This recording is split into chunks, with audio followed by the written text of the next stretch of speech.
let's talk about the newly announced RTX 4080, 4080, and 4090. We'll talk about why they named things the way they did in a second. I have a sneaking suspicion it was purely psychological. Their approach was probably intended to, I don't know, mask the fact that the 4080 would normally be a 4070, the lower VRAM model, and that might have been justification for raising the price the way that they did. A lot of folks were preaching doom and gloom leading up to this announcement. A lot of folks didn't even think these cards would be announced in 2022, let alone at prices that weren't over $2,000. But is Nvidia still pricing out the general consumer? I think most of us will agree on this. Stay with me. To get rid of that annoying Windows activation watermark, head on over to VIP SCD Key. Purchase a Windows 10 Pro OEM key for a fraction of the price of retail. Just use a secure payment method like PayPal, enter your product key into your PC settings window, and say bye-bye to the watermark. And be sure to use our offer code SKGS for a sweet discount. If you're comparing with the same amount of VRAM, if you look at the 12 gig RTX 4080 and compare that to the 12 gig RTX 3080, that's around a $200+ price point jump for the 80 series card. And then you've got a 16 gig model on top of that, which I think should be the actual 80 series model. And then the previous one we just mentioned should be the 70 series. But they're doing things this way because, well, it's an 80 series card, so we can justify a higher asking price for it, right? If it was a 70 series card priced at $899, that would be even more alarming, I think. Now, here's what I fell victim to. I was following all the rumors, all the folks with inside knowledge, thinking that these cards were going to be priced $2,000 plus, right? The doom and gloom of just the world economy right now is going to send these prices into the freaking heavens, okay? And we're just going to be stuck with unobtainable cards, right? And no one's going to be able to afford a $2,500 RTX 4090. I say that, there are still folks who would pay that amount of money. They would take loans out, do whatever they had to do to get a hold of them. But I think the gist of this is I fell victim to the anti-hype philosophy, right? Where I was expecting much worse than we got. So as a result, I don't feel as disappointed with these prices. And I even tweeted as such. Now, you guys rightly are lighting me up for that. You're letting me know that these prices are garbage and that there should be nothing impressive about this. And I feel you. I'm explaining here why I think I felt that way when I first saw those prices. Because, again, a lot of big YouTubers, a lot of big media outlets in general were anticipating that these prices were going to be in the 2,000 plus region.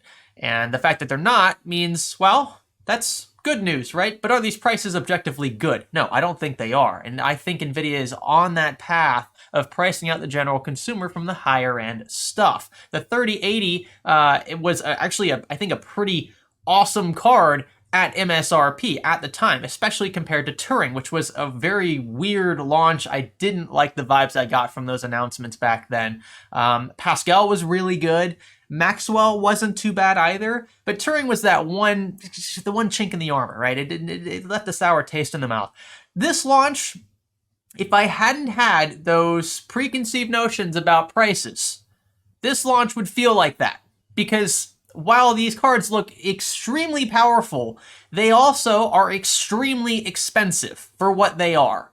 And if you want to look at this from a price performance perspective, I mean, they might not look all that bad, but just the sheer cost of these cards is pricing out the general consumer. $900 at MSRP, and these are expected to increase with AIB models. Think about the beefy Zotac and MSI cards that come out with the triple fan designs and whatnot. I get it, inflation's a thing, everything costs more money, right? Going to the grocery store, you're gonna be spending 20, 30, sometimes even 40% more than you would have 2 years ago, which is downright insane.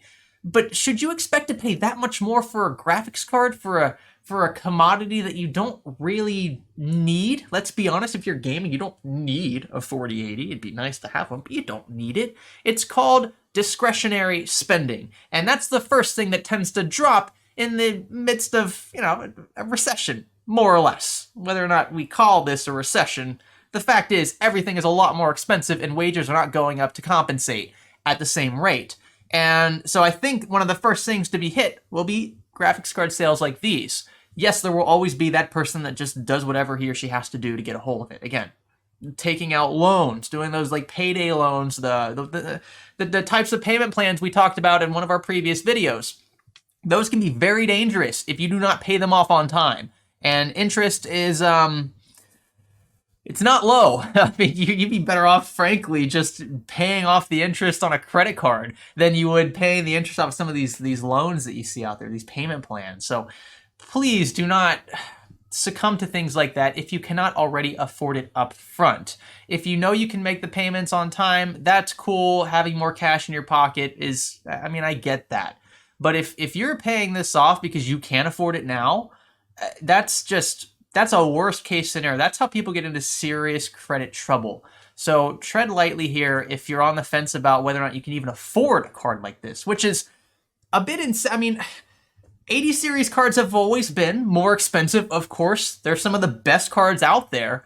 But this is, I mean, $800, $900. I mean, what, 11? Isn't the, geez, I gotta go back and look. $11.99 for the 16 gig 48. That price I think is ridiculous. I think that one is just, that's nuts. I'm glad that the 12 gig is under $1,000. Again, doom and gloom. I thought it'd be a lot higher than that, but it's still objectively a pretty crummy price compared to what we would have paid for Ampere. And if you're again debating whether or not this is something you could even afford, stay far away. There are going to be plenty of really great used cards, I think, on sites like eBay that you'll be able to scoop up on the cheap, especially 30 series cards that people are going to be dumping in anticipation of receiving a 40 series card. If pre-orders are open, that's exactly what they're going to be doing. They're going to be listing their 30 series cards because they have a secured allocation for a 40 series model, and that's how you're going to get 30 series cheap, right? They're going to want some of that sale price to offset the money they're going to be dumping into the new architecture.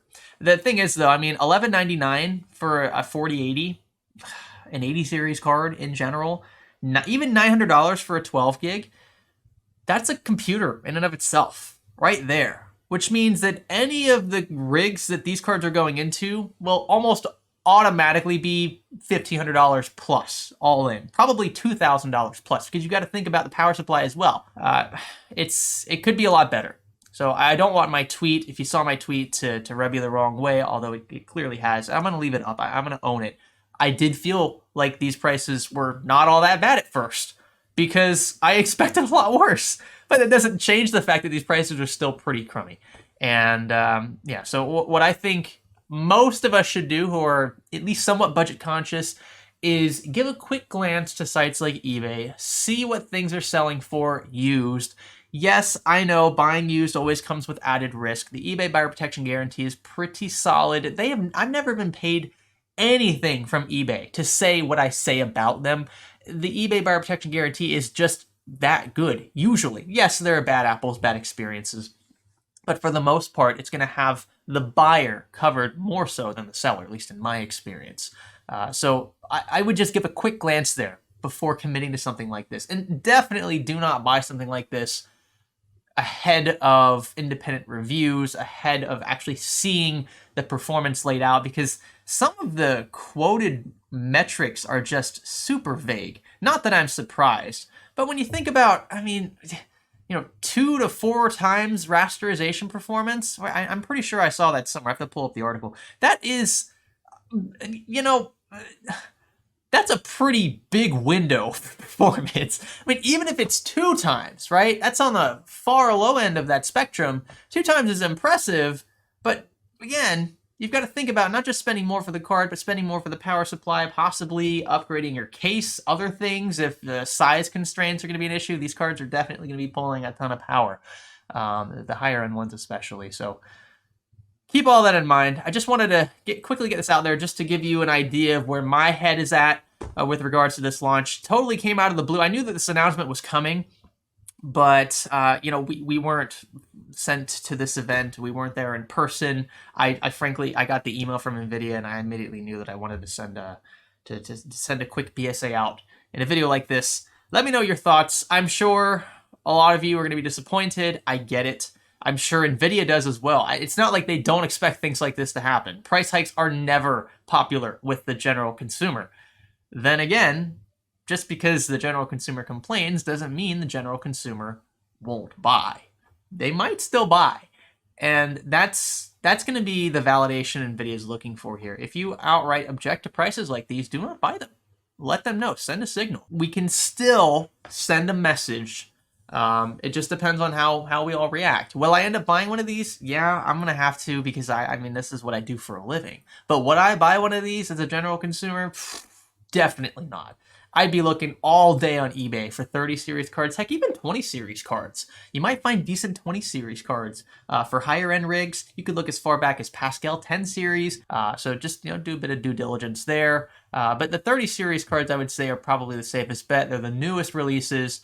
They might still have warranties attached. I wouldn't get your hopes up there, especially if it's like a secondhand transferred warranty. But it's still, I think, a safer bet than looking as far back as Pascal or definitely Maxwell. So those are my thoughts. Again, let me know in the comment section what you think. And yeah, I'll catch you in the next one. Consider subscribing, consider liking or disliking. And yeah, I'll see you soon. My name is Greg. Thanks for learning with me.